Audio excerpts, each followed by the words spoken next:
Hi kids.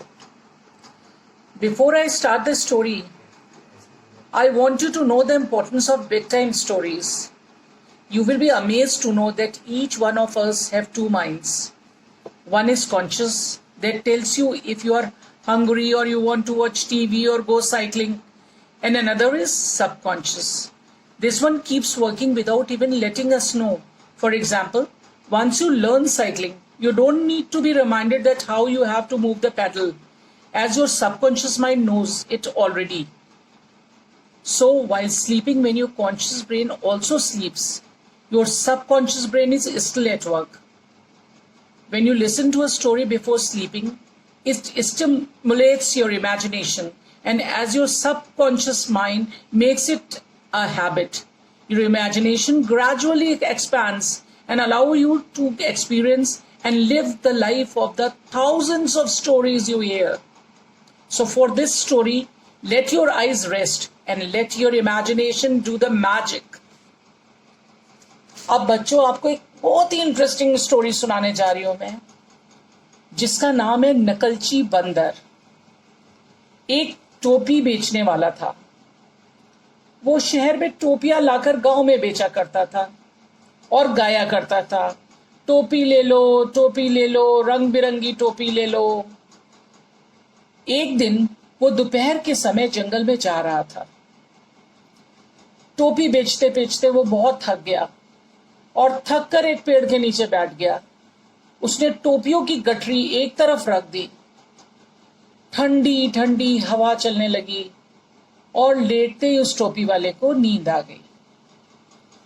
उस पेड़ पर कुछ बंदर बैठे थे। मंकीज, बच्चों जानते हो ना मंकी की क्या हैबिट होती है? एक तो वो कभी स्टेबल बैठ नहीं सकता। कभी देखा है तुमको उन्होंने स्टेबल बैठे हुए? और दूसरी हैबिट क्या होती है कि उसको सबको देखकर इमिटेट करता है। जैसा बंदर की हैबिट होती है, उन्होंने देखा कि वो मनुष्य तो सो गया है, वे पेड़ से नीचे उतर आए। बंदरों ने देखा कि आदमी के पास ही गठरी पड़ी है। उन्होंने गठरी खोल दी। उसमें से बहुत सारी रंग बिरंगी टोपियां थी। बंदर तो नकलची होते ही हैं। उन्होंने देखा कि आदमी ने सिर पर टोपी पहन रखी है। बस हर एक बंदर ने अपने अपने सर पर एक टोपी पहन ली। अब सारे बंदर एक दूसरे को देखकर बहुत जोर जोर से हंसने लगे, खुशी से नाचने लगे, कूदने लगे, डांस करने लगे। उसमें से कुछ पेड़ पर जा बैठे। जब आदमी जागा, उसने बंदरों को टोपियां पहने देखा। उसे बड़ा गुस्सा आया। उसने अपने सिर से टोपी उतारकर जमीन पर फेंक दी और उसने कहा, लो ये भी ले लो। बंदर तो नकलची होते ही हैं। उन्होंने भी अपने सर से टोपियां उतार उतार कर जमीन पर पटक दी। बस फिर क्या था, टोपी वाले ने पत्थर मारकर बंदरों को दूर भगा दिया। उसने टोपियां इकट्ठी की, उन्हें गठरियों में बांध दिया और गठरियां सिर पर रखकर वो गांव की ओर चल पड़ा टोपियां बेचने के लिए, और गाते हुए बजाते हुए, टोपी ले लो, रंग बिरंगी टोपी ले लो। So children, the moral of the story is, नकल करो पर अकल से।